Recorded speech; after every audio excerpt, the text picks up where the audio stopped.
When you were like 23, 24, if you wouldn't mind showing them this, I think people right now, you're going to begin to see what having a real dream and a real plan looks like. This was my vision, my dream book or vision board. So it's a big mansion with lots of palm trees, and it's got 4-car garage. Funny thing is, my house now is double lot. It has a huge pool in the backyard like this. You guys. And it has a staircase, I'm not kidding you, identical to this. I even drew my future wife. Look at this. So this was 1995. You guys. I drew this, and doesn't this look like my wife It now? looks like Layla. There's a woman he sketched here that if she were missing right now, this would be the sketch they'd use to find her.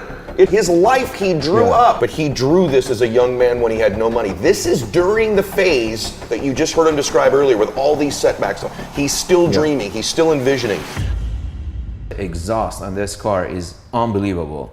Should we fire it up? Yeah, we should fire it up. Yeah. Can we do that? Run over, get the key real fast. I am overwhelmed with this. Wow.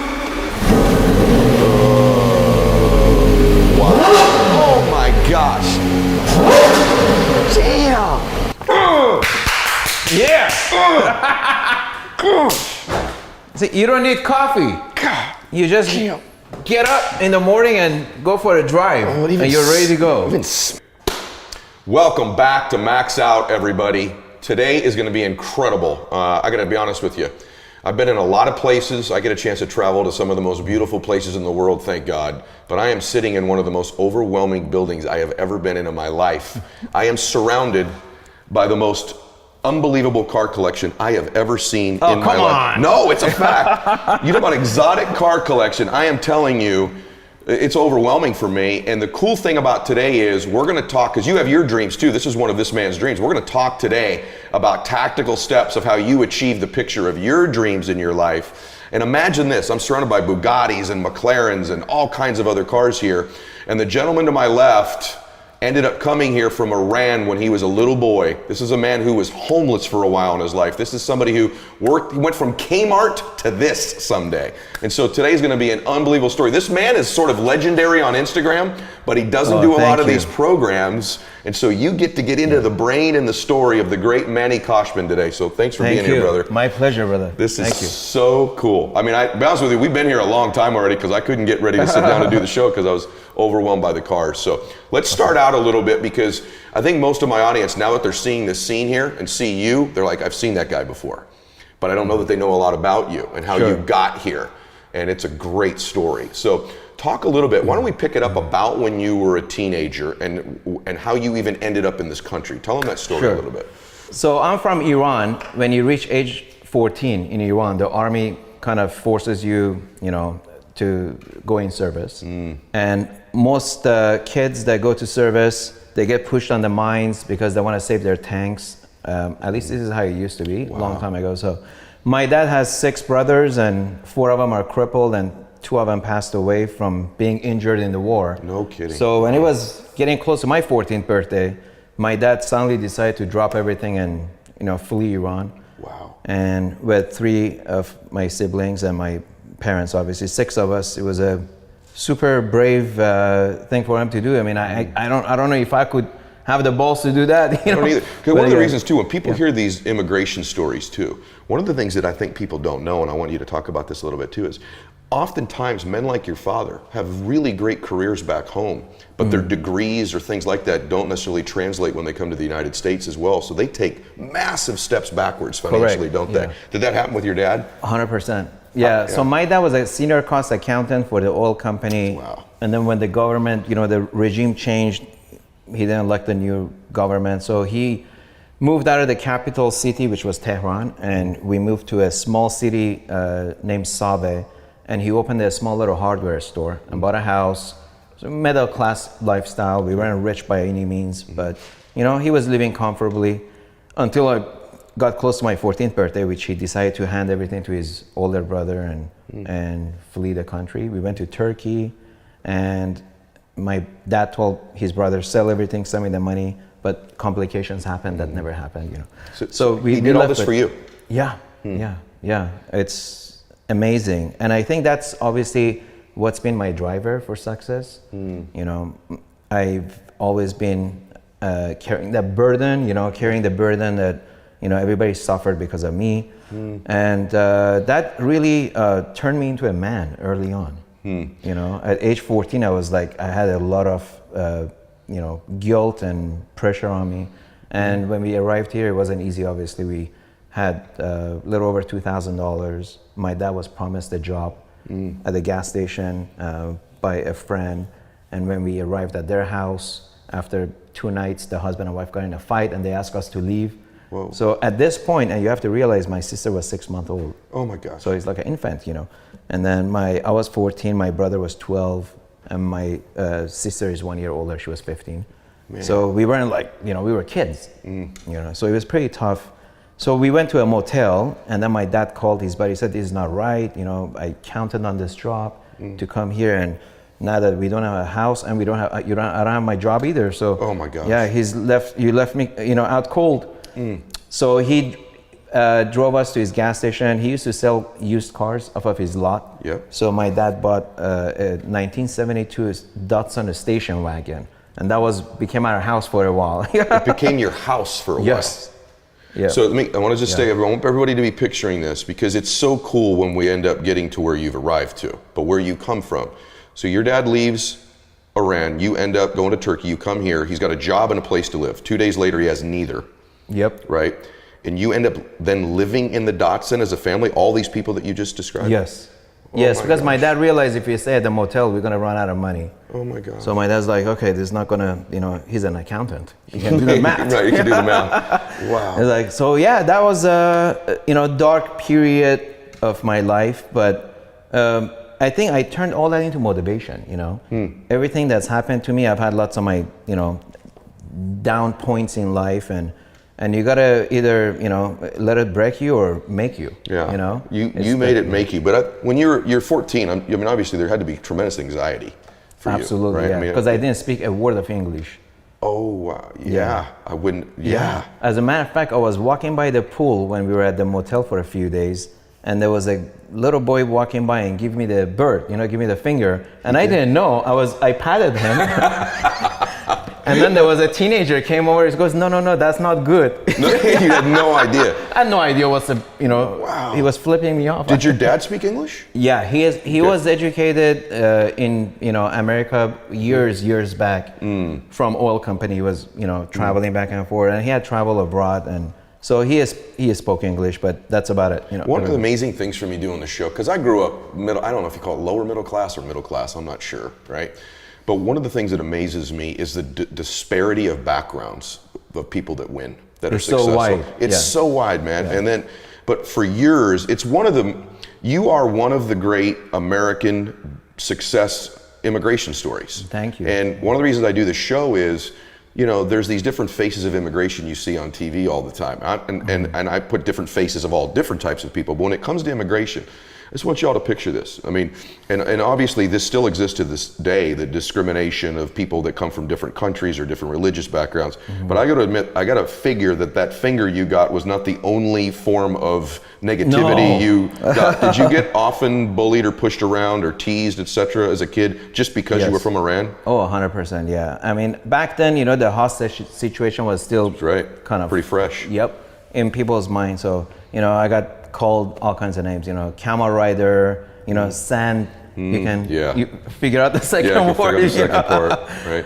There's like a Stater Brothers parking lot around here that you still drive by to this day, isn't there? In Costa Mesa, yes. And so you've driven by that Stater Brothers or into that parking lot in your Bugatti or in your McLaren today, but you were in a different car there for a different reason back then. Just tell them that really quick. I want you all to picture this in his head. Yeah, so 1985 is when we arrived here, and we used to park the 1972 station wagon in that shopping center because, you know, we didn't want to drive around. So that's where we drive, and we used to buy bananas every day. That was our source of food because it was the cheapest source of food. Incredible. You know, and my dad used to walk over and get the newspaper every day, look for the help wanted section to look for a job. After a few weeks, he was able to secure a job. Not far away as an accountant, and then after 2 weeks after that, he got his first paycheck. We were able to secure an apartment and moved into a 2-bedroom apartment in Costa Mesa. In Costa Mesa, so that entire family was in a 2-bedroom apartment. It's incredible, brother. I just love it. So, one thing I want to talk about today as we start to transition into the story, everyone, is you and I were talking about this off camera. You know, not everything you did worked. The incredible thing is also to have done well in sales as part of your career with the deficiency of the language barrier is another incredible thing. So there's all kinds of stuff this person's overcome. And when you're listening to this, you're driving in your car, you're watching this on YouTube, what's your excuse? Like, what's the thing you're telling you is the reason you can't win? Because he had every reason in the world to believe that he couldn't win. And we'll talk about what made him who he is today. But one of the things that did make him who he is, we're both 48. I'm 48 this month. So we're the same age, even though he looks 15 Happy years birthday. younger. You too, by the way, in January, it was yours. Yeah. And so even though he looks 15 years younger than me. Oh, come on. We were doing it off camera. I was telling him the same thing. He told me I should shave because I look younger. You're all telling me that, so maybe I'll go back to that look. But having said that, I'm indulging on myself there. But one of the things that's amazing is we both started hustling as entrepreneurs or trying to do something very young. And there's this thing on social media today. It's like, hey, don't worry about your 20s or your teens. You know, you'll get around to it. And you may need to have patience those years, but you should be after it. Don't you agree with that? 100%. 100%. I think, you know, what builds you, your mentality, your mindset, when you do that in your early teens or 20s, is a lot different than when you're 40 and 50 trying to do that. It's very, what do they call it? It's very tough to teach a dog new habits. Yeah, right. An old dog, new tricks. New tricks. So because, you know, your mentality is built, developed, and then it's very difficult to change that at age 40, 50. It is. So it's very important early on, you know, to try to challenge yourself. You know, be like a sponge, you know, always look up to meet new friends. You know, I mean, if you find somebody that's had a successful business for 20 years, you like that business, find 3 other guys like him, and now you got 60 years worth of experience and you're still in your 20s. It's a fact. You know? I agree with you. And that's what social media can do too. Following the different people. Make sure you follow the right people. It's one of the reasons Manny's on my show. This is a real American entrepreneur story. In multiple businesses, he's been successful too. And I kind of feel like, you know, when you're young, you don't have those other, but those of you that are 40 or 50, listen, what do you have? You've got experience.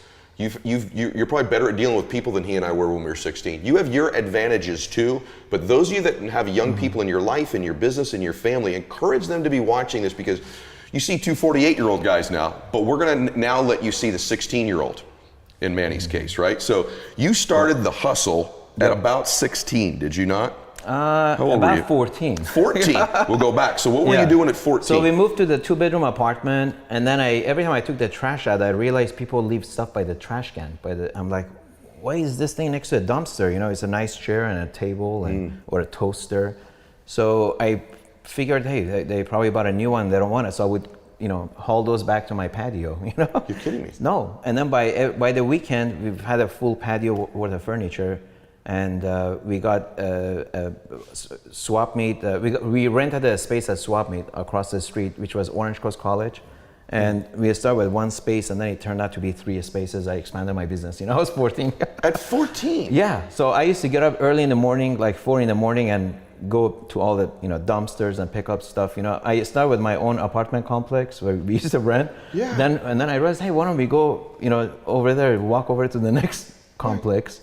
And then, hey, I was making, you know, $1,000 a month at 14 to 16 because I didn't have a work permit yet. So that was my first business, you know, it's cost of goods is free, right? So you pick up stuff and then sell at swap meet. The space, I think, was $10 a space to rent, so it's nothing. I think some successful people do a lot of things well unconsciously.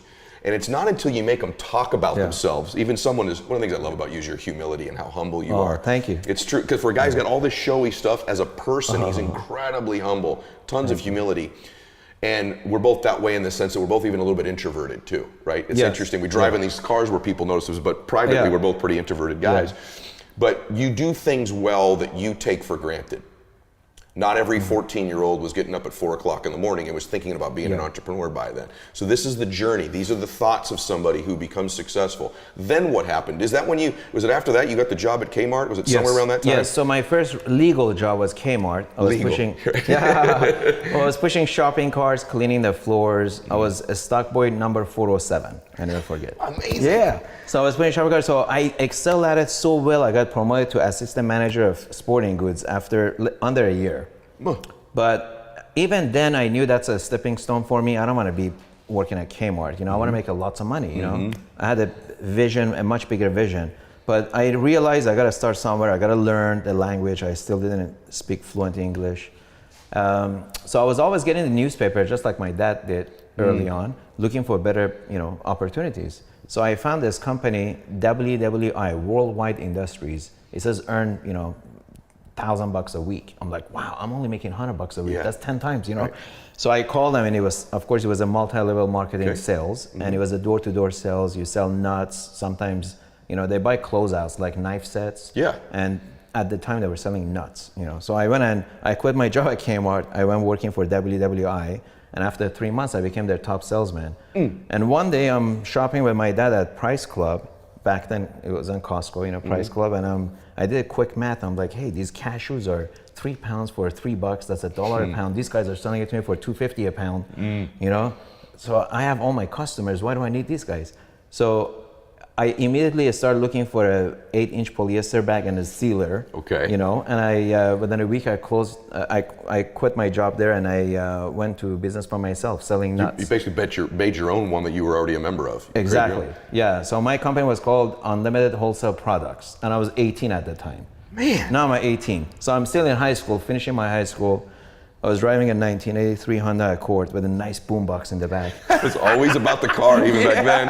I love cars, So I started making good money. I used to go to payphones and make $1,000 a week, and then you tear your phone number in the bottom. So I had 4 employees.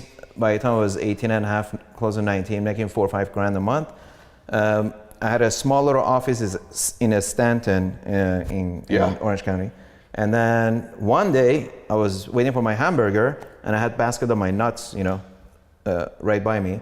And I said, hey, let me try to sell some nuts while I wait for my hamburger. Right. So I pitched this guy, and he bought 3 bags for $10. And then he happened to be the health inspector for Orange County Health Department. So he was at my doorstep the next morning. Goes, hey, I checked my files. We don't see a health permit. I'm like, what health permit? I don't know. You need a health permit? Right. I don't know what he's talking about. I thought he was so happy he wants to come buy a box. So he gave me a big packet, all the requirement.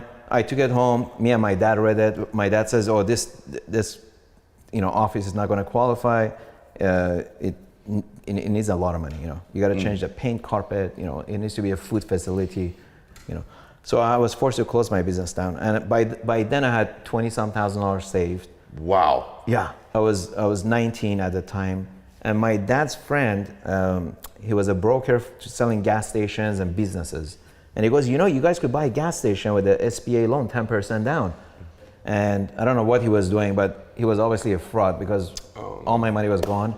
I had to write a check for loan processing, this, that. My loan never came together, and I lost all my money. You lost everything. Yep. The only good thing came out of it, the $3,500 out of the 20 grand I put up in that savings that I had to spend was for Mobile Oil Corporation. I went to Rancho Cucamonga for 2 weeks. So I became a mobile dealer. I have that plaque. Without the gas station. Without the gas station, right, yeah. So you get the plaque out of it. So it's a $20,000 plaque. Yes. Yeah. So I was super depressed. I'm back to a square one. I got no money, and I was super depressed. So one of the shops I used to sell nuts to, it was in Montebello. It was a Winston tire shop. Okay. And this guy, Ruben Padilla, was the manager. He loved me. He used to buy a lot of cashews from me. So anyway, I called him. I said, Ruben, I lost all my money. I lost my nut business. I had to. They shut me down. This guy conned me, took all my money. Sheesh. And then he goes, I'll give you a job. So he made me assistant manager. So I started working for Winston Tire. I used to drive from Orange County to Montebello every day, get up 5 in the morning. There's a lot of traffic. Tons of traffic, everybody that doesn't live here. Yeah. So I did that for 2 years. That store became one of the top sales out of 170 stores Winston Tire had. And they were going to promote me to a manager and move me to a location that was doing poorly. But I'm like, I don't want to be back to Kmart. I don't want to be a manager and work for somebody else. And after that, I was just searching for more successful friends. Yes. Because I want to get out of the circle. So here's a key. You were searching for more successful friends. Yes. Yeah. I met this guy. He's driving a Porsche Cabriolet, wearing a Brioni suits. I'm like, whoa, what does that guy do? Yeah. I gotta find out what he's doing. Yeah. So I found that he has a mortgage company and a real estate company. And we had a mutual friend. And I said, hey, I want to get out of Winston Tires. And he goes, hey, I love your drive. you got fire in you, I want to hire you as a loan processor. So I worked for him for 6 months. I learned everything in loan business, and I found a broker to partner up with, because you have to be a broker to open your own. So after 7 or 8 months, I opened my mortgage company. Okay, stay in here for a second. I want to go back just for a second. I want to stay right in here because there's lessons I want to point out. The first one is, by the time this guy is 22 or 23 years old, I want you to think about this.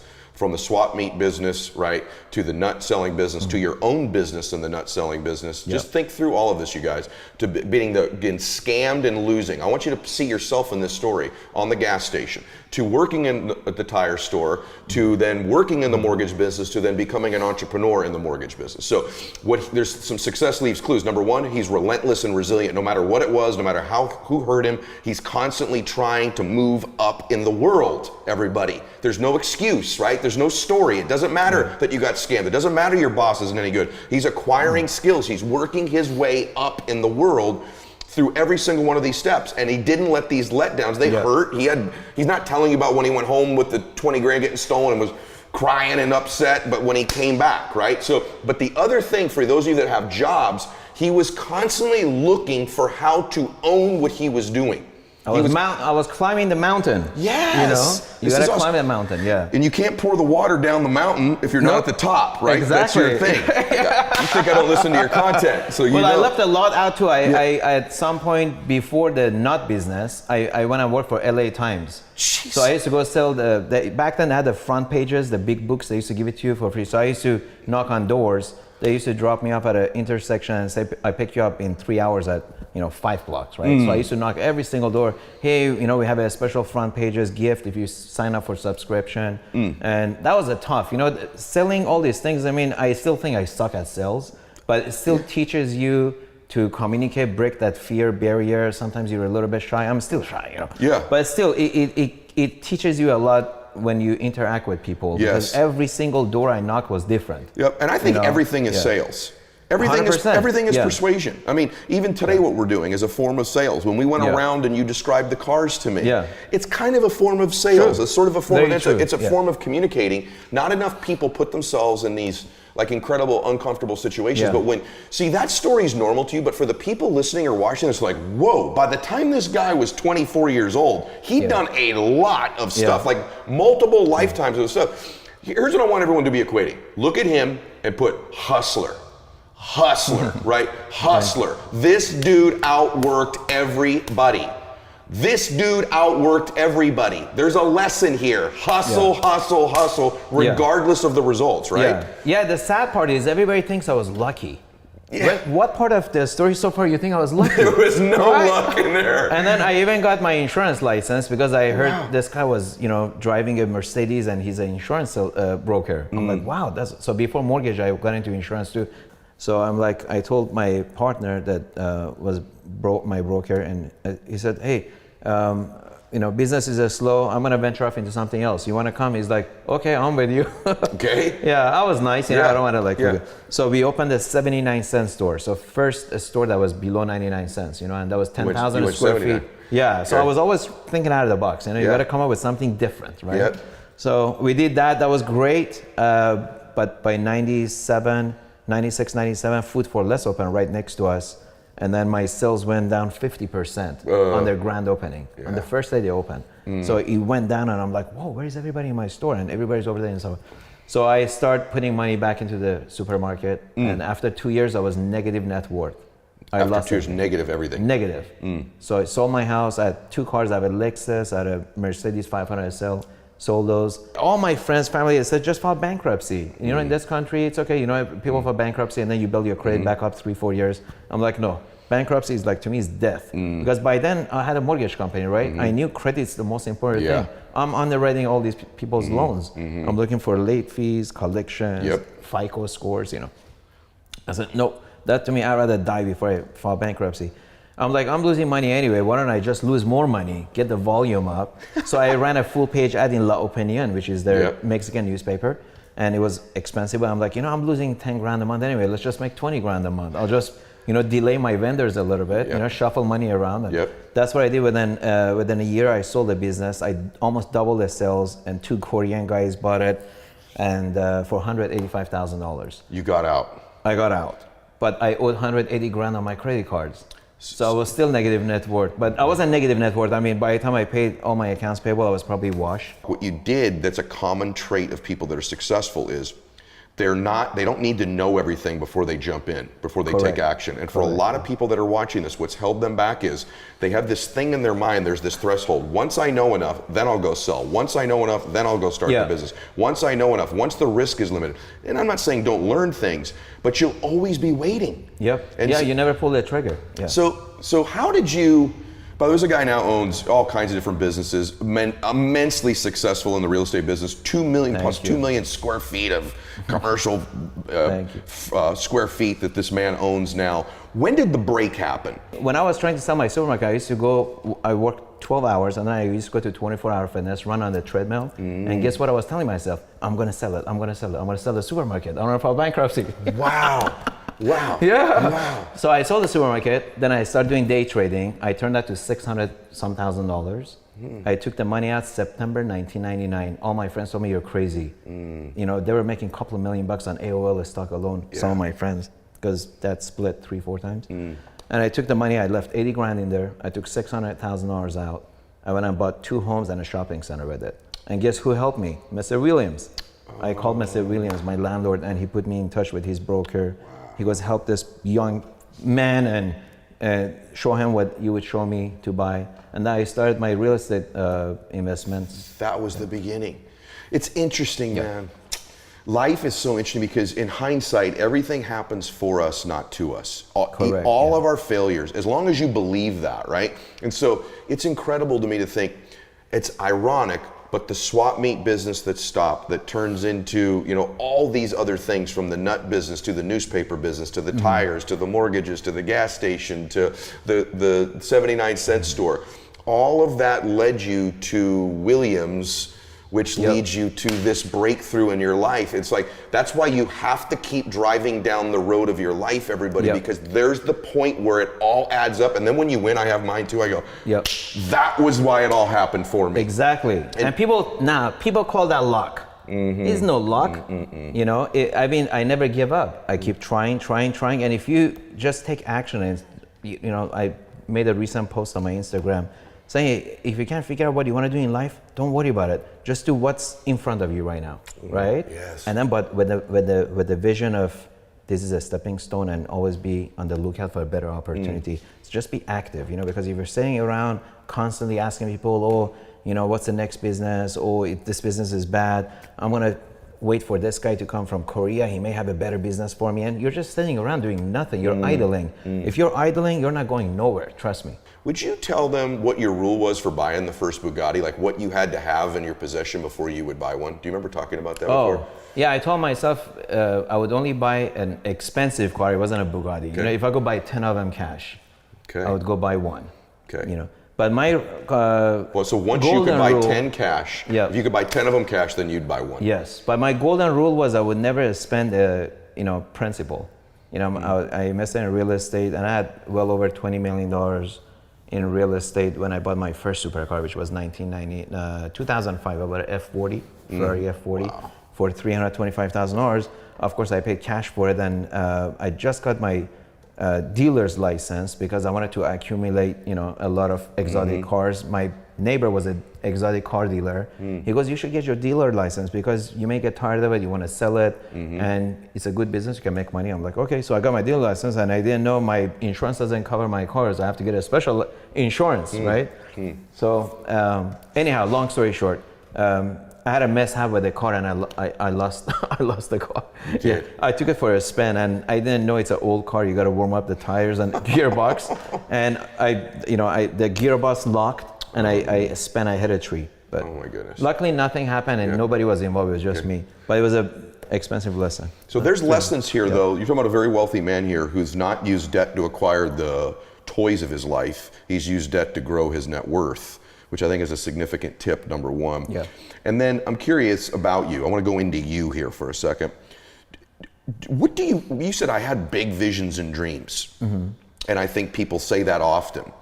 But when you were like 23, 24, if you wouldn't mind showing them this, I think people right now, you're going to begin to see what having a real dream and a real plan looks like and how life is incredible. So I know a lot of you think, yeah, I got plans and visions. I always tell people, how specific are you? Is it written down? How often do you review it? So that's the most important thing. Can we please, because this is going to be, unbelievably revealing for people. Show them a little bit about what this is here. Yeah, so Manny. this was my vision, my dream book or vision board, if you want to call it. I drew this in 1994 or 95, and back then I was 23 years old. So 1994-ish, you're 24 years old, roughly. Yes, 23. Okay, 23 years old. This is what he drove out at his vision. So show him, just describe a little bit, because there's audio listening to this as well. Sure. Right? Sure. So it's a big mansion with lots of palm trees. And it's got 4-car garage. There's a Mercedes parked in there, Lexus, a Ferrari, and a Diablo Lamborghini. A Lambo. Unbelievable, right? And back then I still dreamed of cars, expensive cars. But the funny thing is, my house now is double lot. It has, I think, 10 or 12 palm trees. King palm tree is huge. And it has a huge pool in the backyard like this. You guys. And it has a staircase, I'm not kidding you, identical to this. It's like, I get goosebumps. I do too. This is almost spooky, and we're feeding in footage on YouTube that you all can see his home. But he drew this as a young man when he had no money. This is during the phase that you just heard him describe earlier with all these setbacks. He's still dreaming, he's still envisioning.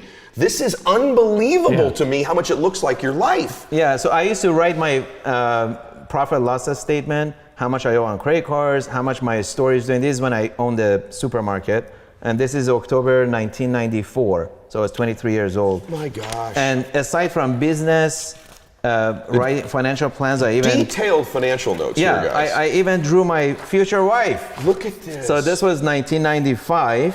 You guys. I drew this, and doesn't this look like my wife now? It looks like Layla. It looks like Layla. So you guys, we're putting a picture up on the screen right now. Those of you listening to audio, there's a woman he sketched here that if she were missing right now, this would be the sketch they used to find her. It's unbelievable how identical it is. His life he drew up and over. He was on he's only done a couple shows. He was on this show recently and he talked about this. People were like, you didn't really have these plans. Yeah, so I spent 2 hours looking for it because it really bothered me. A lot of people commented, oh yeah, you made up all this story about the picture. Where's the picture? I'm like, I'm gonna go find it. There's the picture. So you guys, these are the things successful people do. Like, I'm weird. Like, to this day, I'm on my plane, or before that when I didn't have a plane, I love sketching out dreams. I love writing out, I call them possibility projections. What's possible? And You're programming yourself. You're programming yourself. Your subconscious is working in the back, and then a few years later, maybe 10 years later, you're like, you have that same thing. But I didn't even know I drew this picture of this woman. Until I found this book. I'd forgotten. See, isn't that funny? You're on another key. You're going to point to he's pointing to his head, by the way, about the unconscious, right? So I have the same experience. I just want to say this to you.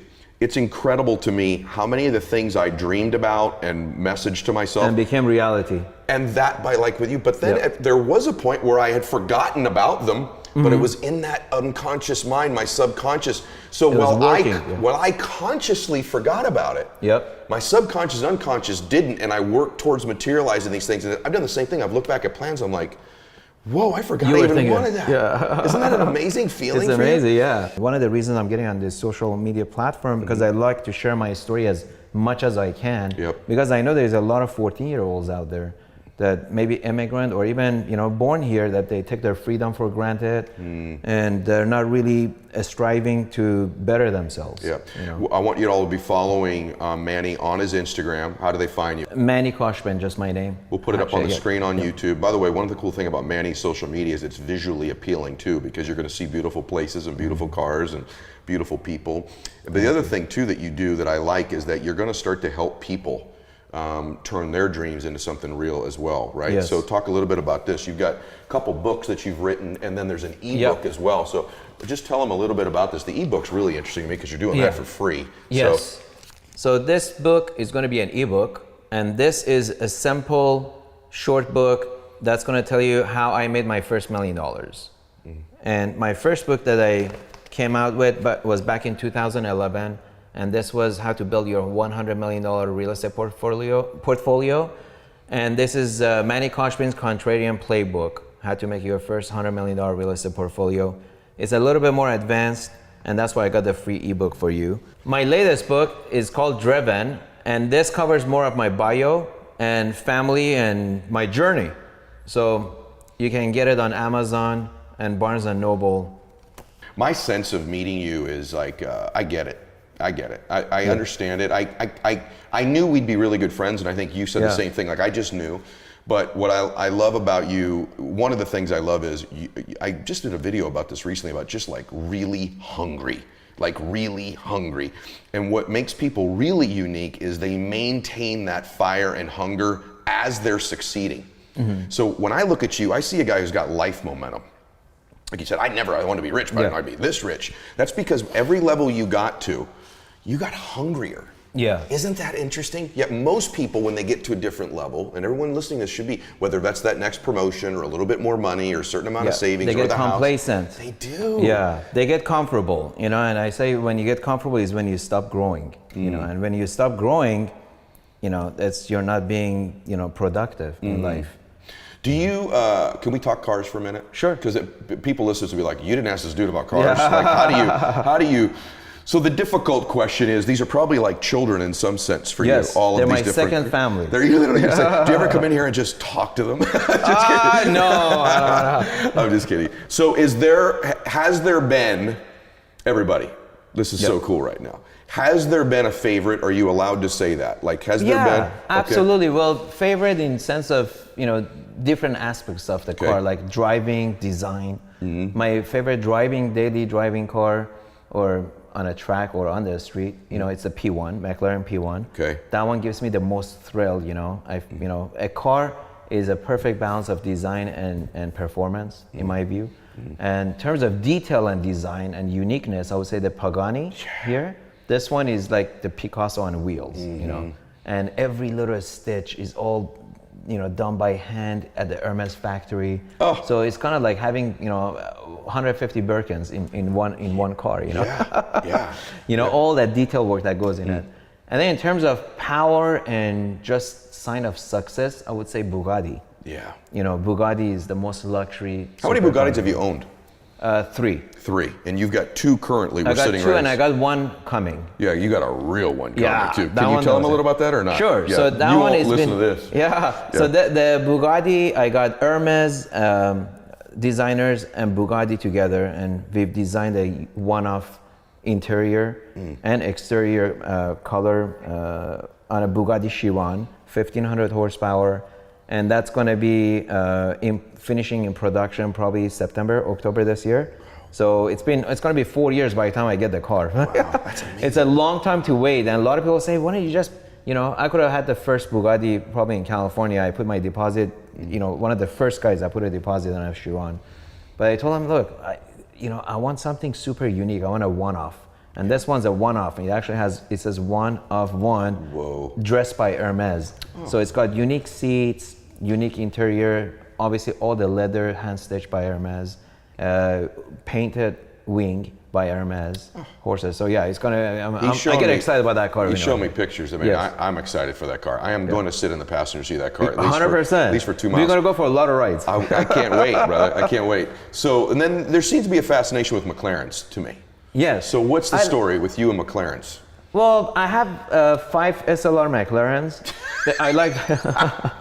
You're driving in your car right now. Did you hear what he just said? I have 5 SLR McLarens. Well, that to me is I look at this as investments as well. Mm-hmm. I want people to know that, I'm not just going out and buying every car I think it's cool. Yeah. I'm very strategic. Mm-hmm. I have a passion for cars, but also it's a lot of money. I have almost $35 million in cars, but the cars that are coming in. Yeah. So I got $17 million worth of cars coming in, and I have about $18 to $20 million right now here. So that's a lot of money to park. I don't care how much money you have. That's a lot of money because these cars are expensive to maintain. A Bugatti, oil change is $24,000. I just changed shocks on this car. It was $130,000. $130,000. So you could buy a Ferrari, or you could change the shocks on a Bugatti. Yep. Everybody starting to hear this? Yeah. Tires on a Bugatti are $38,000 for a set of tires, and they recommend every 2 years for you to change it. So you add that times 3 Bugattis. That's a lot of tires. You know what's cool? I want everyone to hear this, because there's people like me and you, and a lot of the people listen like, wow, they're car people, or they love hearing about this because you can't even get close to these kinds of things. But I see something even more. I see happy people find passions. Yours happens to be an incredibly expensive. Your passion could be painting. Your passion could be the ocean. Your passion could be knitting. I mean, it could be anything. It could be, but life is about finding that thing that you love, right? And like your face changes when you talk about Layla, Enzo, Priscilla, and the cars. Isn't it true? Very true. It's really true. Was there any element for you? People have asked me this about like my homes or my jet and stuff. And one of the reasons I want the people that do want to be financially successful to listen to this part of it is, for me personally, when I first started to get a couple nice things, and I'm not saying, by the way, remember what he said earlier, he could write a check for 10 of them before he'd write a check for one of them. So you don't ever do this prematurely, because the worst thing in the world is to have a nice thing and have pressure to pay for it. Absolutely. You agree with that? Yeah. It takes all the fun out of it. You know, when you can't sleep at night. It does. I think it does. I've been there where I got something prematurely and I couldn't even enjoy it because of the pressure of being able to pay for it. So wait, everybody. But on the other hand, I want to ask you this. For me, the first couple nice things, whether it was my first nice suit or, you know, the first Mercedes I bought that I could afford, I think it helped me be more successful. And people don't ever talk about this. Yeah. I started to think like a richer man. Yes, just absolutely. touching the dream. Did that happen to you? 100%. Yeah. I mean, you know, it's all about building your mindset, your self-esteem. And, you know, if you see self-improvements, not even just with cars, with your own body, you know, when you go work out, do you feel better when you come out of the gym all pumped up? Or you feel better when you haven't worked out for a month? Of course, you know, when you go to the gym, you know, you're building your, you know, something happens when you see changes in your body with your assets, when you see even gaining a good friend. I have my down days, you know, I'm sure you do too. We're all human, you know. You could have all the money in the world, you're still going to have a bad day, you know. Absolutely. You don't know what's going to cause it, but, you know, you do. And, you know, for me, working out is great. I have a personal trainer 3 times a week. And then when I don't have my personal trainer, I just get out of bed and drop on the floor and do 20 push-ups, 30 push-ups. I do it until I can't do it anymore. And then I hit the shower and I feel great, you know. And it's, you know, it's just keeping the fluids going, you know, your mind fresh. Because workout not just improves your physics, it also helps your mind. Agreed. And sometimes it helps your mentality more than your physique, but people don't realize it, you know. It helps you focus, you know. Couple more questions. If it all went away, no big deal. I mean, I'm actually, sometimes I get excited to struggle again. Isn't that crazy? No, it's not crazy. Yeah, I like suffering. Sometimes, you know, I miss it. Oh, bro. You know what you are? You're like this dispensary of gems that you don't even know you're dispensing. You just said something that's a common trait, brother. And that is, if it went away, I'm okay. That's a real entrepreneur. Second one is, I kind of enjoy suffering. I think that all successful people, you know, you have a relationship where you guys know Kobe. And so without getting any more than that, he enjoyed the suffering. Absolutely. I think when you accept you're going to have to suffer, almost the hard part's over with once you accept that that's part of it, don't you think? You're already winning, you know. It just hasn't happened yet. Wow, it's so good, brother. So, it's so good. So I guess last question. If someone was fortunate enough to get to do what I did today, and they were an entrepreneur, I don't care if they're a 65-year-old entrepreneur, since I've been, man, I heard what Ed said earlier about renting my life. I want to own my life again. But maybe they're not ever going to be an entrepreneur. They're, you know, they're 20 years old, but they'd like to become one. They've never been one before. They said, I'd like to turn my life around. I'd love to walk in somewhere, my own building that you own here, and have all these cars, or have my version of heaven. But I'm a little bit lost right now. Would you send them back to that notepad of yours? What would your advice be? If they could get 2 minutes with Manny Koshman, what would he say to them in order to turn their life around? What would your advice be to them? Well, first of all, work out. Start working out. Build your mindset. Write your goals down. I mean, what's your long-term vision, right? I mean, you can't travel across the country in the dark. You know, you got to know where you want to go, right? And so writing your goals down, start working out, improving your physique, your mind, get knowledgeable, surround yourself with new set of friends that can teach you something new. But at the end of the day, gear up to invest in real estate. Doesn't matter what trade you're in. You know, you wait for recessions. When something drops 40%, buy it.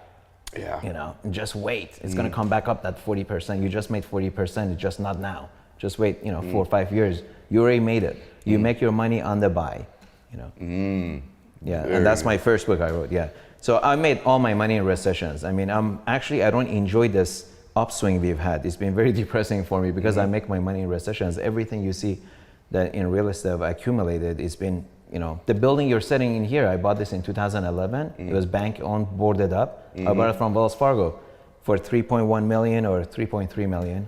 It's worth triple that. It's worth triple. And by the way, without saying the location, would you tell me about that one building that was possibly a third time for you? Would you mind sharing this story? So there was a high-rise building I bought in 2005, two high-rise buildings in 2005. I bought in Houston for 34 million. I bought it for 27 million, sold it for 34 million in 2007. And then I bought it back from mortgage servicers in 2011. And I sold it in 2014 for 36 million. And again, it's getting foreclosed, so I may buy it for the third time. Unbelievable. Yeah. I wonder if it's in Garrett's World Book for the same guy to buy the same building 3 times. That would be unbelievable, right? I think there's so many gems and so many tips today. You've just said so many things that fascinate me. But the thing that fascinates me the most about you, brother, is when I walked in here, because I knew a little bit of the story, to think a young man from Iran ends up coming here and in a couple weeks is living in a car with his family. Do you not see the metaphor of this? You lived in a car and now I got all this. Yeah, I don't know. Maybe that's why I'm hoarding these cars. I don't know. But that's funny because that was my first home, and I am emotionally attached to some of these cars. But again, at the right price, I would sell anything. The only thing that's not for sale is my wife and kids. But there may be a connection there. I don't know. I never thought about that. It's unbelievable that you have one of the greatest car collections on the planet, and you were living in one, brother. You are the American dream personified. And what I love about it is like you're just starting. Like this is the beginning. Yeah, I'm just getting warmed up. Yeah, and I am so excited for the future. I could see it. And you have this energy about you too, and you have this thing that you like when I want to smile. Yeah, like you're like a light, like you're a light, and it's interesting because of the business that you're in too. But everybody, he said another thing here I just want to finish with too, and then I'll let you make one more comment. But he said something about recessions, and I don't know when they are, how they happen. But a lot of you are listening to this thinking, man, I've missed my moment. No, and you haven't, right? Because the truth of the matter is, and I'll let you comment on this too. The truth of the matter is that actually what it's really good for you right now that you haven't won, because you might have had everything go backwards on you anyway. So the truth is, if you start to accumulate now, you could magnify and multiply your wealth over the next many years, possibly if you do the right things, and a factor that you can't even believe because of what Manny has described here today. So life has not passed all these people by, correct? Correct, yeah. Yeah. You feel like if someone's listening to this right now and they apply the things that you've talked about, there's no reason why their drawings can't come true in their life. I don't want to say it's guaranteed, but if you buy something low and sell it high, you're going to make money. It's a fact, right?